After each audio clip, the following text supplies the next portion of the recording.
Khattab rahimahullah ta'ala wa nafa'ana bihi wa bi'ulumihi fid darain.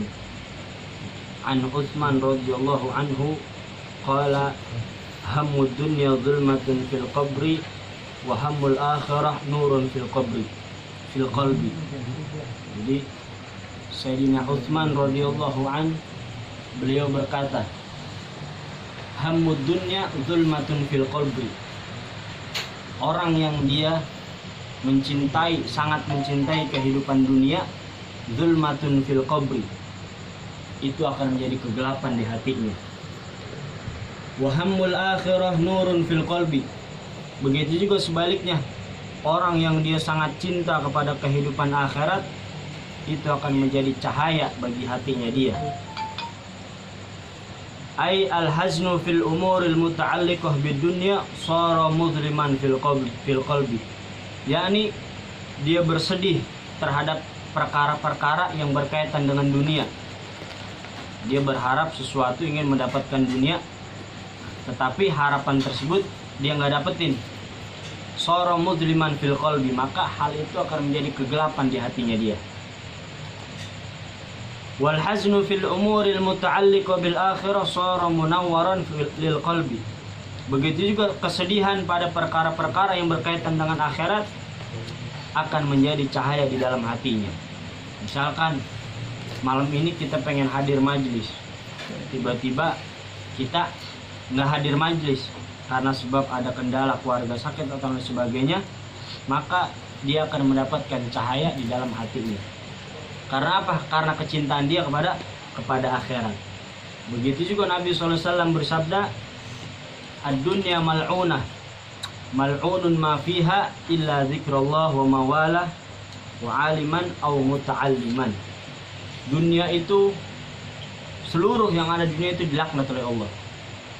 Seluruh yang ada di dunia itu dilaknat oleh Allah, kecuali apa? Kecuali orang yang berilmu dan orang yang belajar ilmu agama. Misalkan ada yang nanya, ini Hanif punya motor, kira-kira dilaknat enggak? Ditafsirkan oleh ulama, kita punya kendaraan, kita punya HP dan sebagainya, tapi kita gunakan untuk kebaikan, itu tidak termasuk dalam sebuah hadis Nabi yang dilaknat tersebut. Seperti itu. Sebagaimana dikatakan oleh Nabi, ad-dunya ra'sun kulli khati'ah. Dunia itu adalah pangkal daripada kesalahan-kesalahan. Suatu ketika Rasulullah SAW bersama para sahabatnya berjalan bersama para sahabat dan menemui tempat sampah yang sangat besar. Dan di situ ada bangkai yang sedang diblatungin.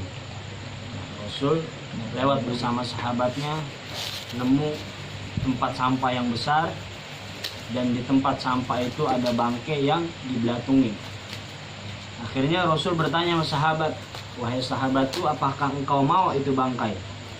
Jelas sahabat mengatakan, oh nggak mau, karena itu sesuatu hal yang kotor. Hakadha hadhihi dunya, kata Rasul SAW.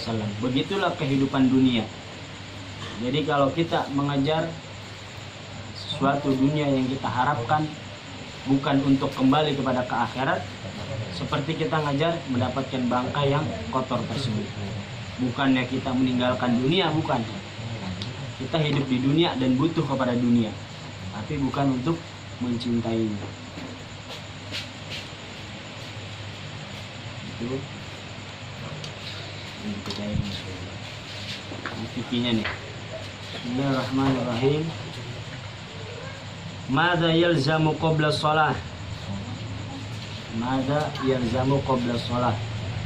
Apa yang dilazimkan atau dilakukan? Apa yang dilakukan sebelum sholat? Apa yang dilakukan sebelum sholat? Jadi ketika kita sebelum sholat, apa yang kita lakukan? Yalzamu qabla sholati al-wudu. Dilazimkan, dilakukan sebelum sholat itu adalah berwudu.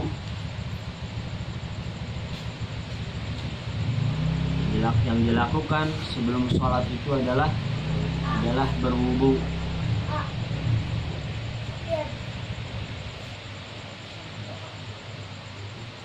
dilakukan sebelum sholat adalah berwudu.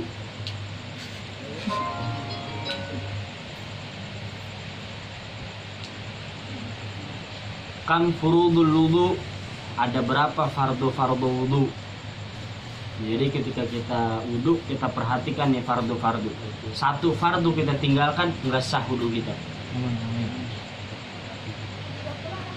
Kam furudul wudu, berapa itu fardu wudu?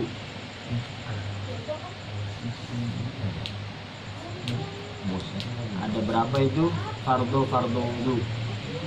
Furudul wudu'i sittatun. Fardu wudu itu ada 6. Furudul wudu'i sittatun. Fardu wudu itu ada 6. Al-awwal an-niyatu. Fardu wudu yang pertama adalah niat.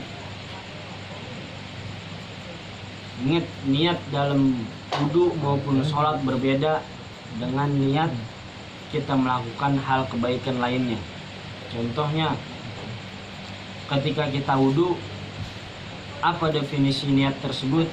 Ulama mengatakan qasdu syai' muqtarinan bi fi'li. Kita berniat melakukan sesuatu dan berbarengan dengan perbuatan. Itu dinamakan dengan niat. Contoh, ada orang, saya niat wudu karena Allah Ta'ala, baru dia basuh muka, ini nggak sah wudunya. Karena apa? Dia keluar dari definisi niat. Definisi niat kan berniat melakukan sesuatu berbarengan dengan perbuatan. Gimana yang benar? Kita ambil air, basuh ke muka. Nah, ketika air nyampe muka, niat dalam hati. Ini definisi niat. Begitu juga dalam sholat, ketika Allah, itu niat dalam hati. Bukan, kebanyakan kita kan kadang salah. Saya niat sholat zuhur karena Allah Ta'ala, Allahu Akbar, tanpa niat dalam hati, nggak sah sholatnya. Karena apa? Dia meninggalkan niat, niatnya salah. Ini dalam mazhab Imam Syafi'i. Gimana yang benar niatnya? Ketika takbir Allah, niat dalam hati. Niat dalam hati.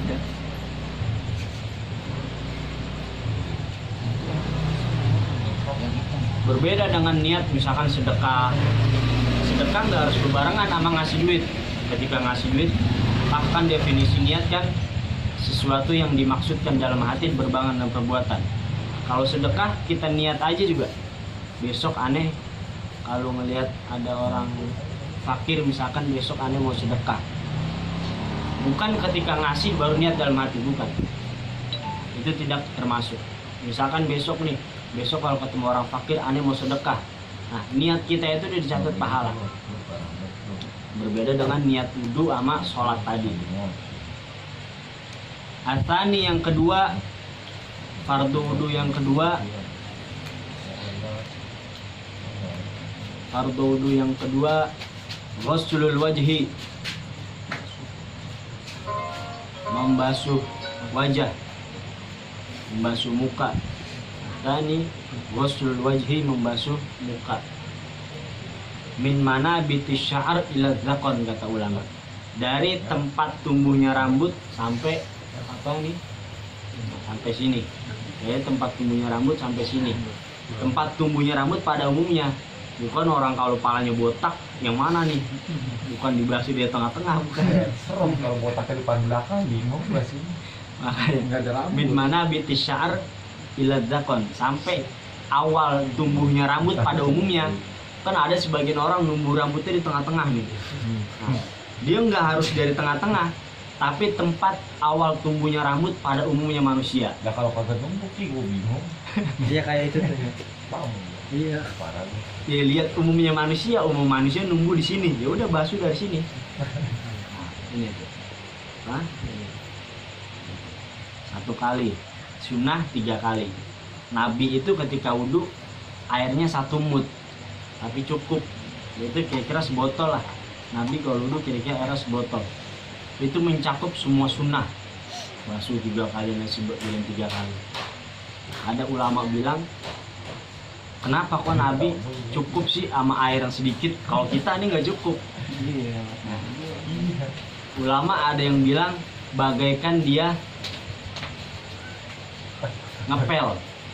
Ngepel, maksud dari ngepel ini perbedaan kulit kita sama kulitnya Nabi.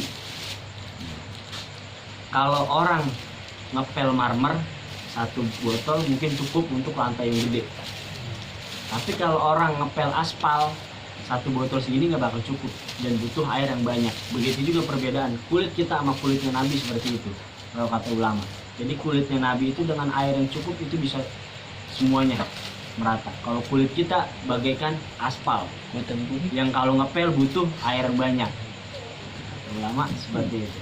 Ustaz, kan tadi dari tumbuhnya rambut sampai ini sampai dagu apa di bawah sini? Sampai ini dagu, zakon dagu iya. Sampai bawah ini kan nanti ngebasuh jenggot. Gitu. Cuman lebih bagus ulama nganjur lebihin. Sampai sini kalau bisa. Gitu.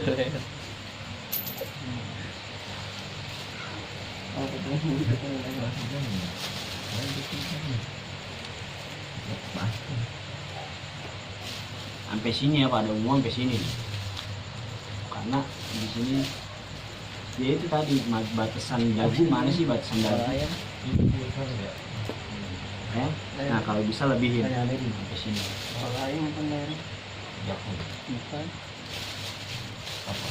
Asal itu yang ketiga ghuslul yadaini ma'al mirfaqaini. Yang ketiga membasuh kedua tangan sampai siku-siku. Masuk kedua tangan ini sampai siku-siku. Siku. Disunahkan dilebihin. Karena apa diantara seseorang itu di akhirat dikenal sama Nabi adalah ghurul muhajjalin min atharil wudu. Dia mempunyai cahaya yang terang pada akhirat dengan apa? Min atharil wudu, dengan sebab dia berwudu. Jadi ketika kita wudu itu disunahkan dilebihkan. Itu apa akan menjadi cahaya di akhirat nanti. Makanya ada sebagian ulama menganjurkan kepada kita untuk leher kita dibasuh nih. Biar apa? Biar ini jadi cahaya nih. Dan juga ada ulama yang menafsirkan insya Allah terhindar dari belenggu. Apa belenggu kayak di ini juga. Daki. Iya kayak di Daki. kayak dari belenggu lah. Biar daki itu hilang. Daki yang berat. Bosok aja. Ar-rabi'u mashu ba'di ra'si. Ar-rabi'u mashu ba'di ra'si. Yang keempat adalah membasuh sebagian rambut. Membasuh sebagian rambut. Membasuh sebagian rambut bukan ini rambut panjang laki nih. Basuh setengah doang. Yang depannya doang dibasuh. Ini enggak sah. Kenapa? Karena bukan bagian dalam rambut. Nah, jadi yang dibasuh itu bagian dalamnya. Seperti ini. Walau sya'ratan fi haddi kata ulama. Walaupun kita basuh ini satu ini yang penting di ujung sini. Karena ada gitu kita udah gini. Itu kalau kata Yazid Jawas, orang kita pada salah katanya. Kalau udah gini-gini doang. Padahal ulama ada yang berpendapat walau sya'ratan fi haddi. Walaupun satu helai rambut dibasuh tapi pada batasan tumbuh rambut. Mana tumbuh rambut ini? Kita basuh misalkan begini. Ini sah. Karena apa? Dia basuhnya dari batasan tumbuh rambut. Tapi kalau ujung doang rambut nih udah buat gini doang. Ini enggak sah. Ya itu mah pengen dilekuk rambut itu. Itu enggak sah kalau begitu. Disunahkan begini. 1 4 1 2 3 itu sunnah gitu.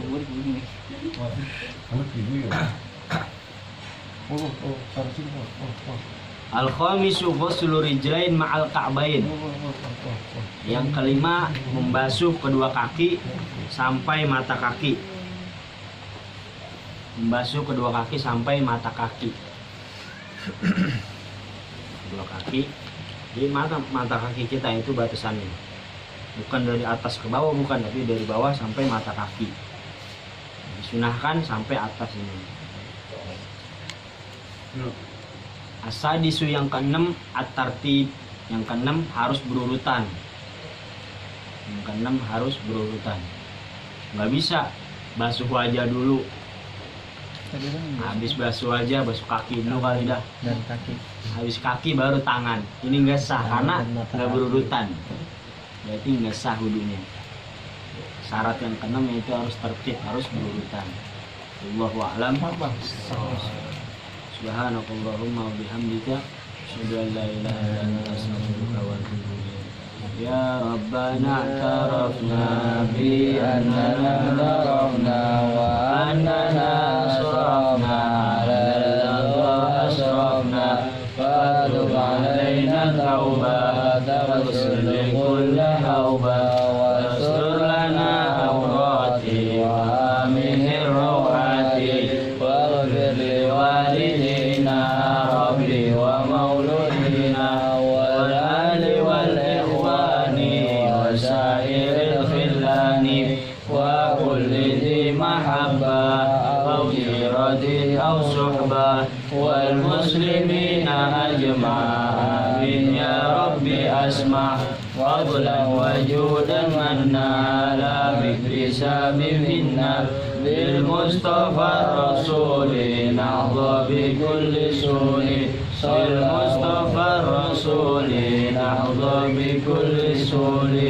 bil mustafa rasuli nahdha bi kulli suni صلى وسلم ربي عليه عند الحب وآله وصحبه عند الطش الصحب والحمد لله في البدء والتناهي حمدا كثيرا داعي محبة النسائي والحمد لله رب العالمين.